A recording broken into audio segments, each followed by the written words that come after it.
सेव्यमान पावनाङ्घ्रिपङ्कजं व्यालयज्ञसूत्रमिन्दुशेखरं कृपाकरं नारदादियोगिवृन्दवन्दितं दिगम्बरं काशिकापुराधिनाथ कालभैरवं भजे।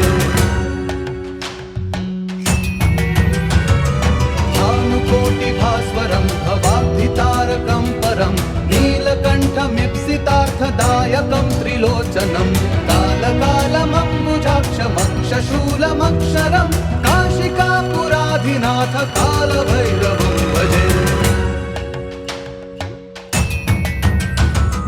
शूलटङ्कपाशदण्डपा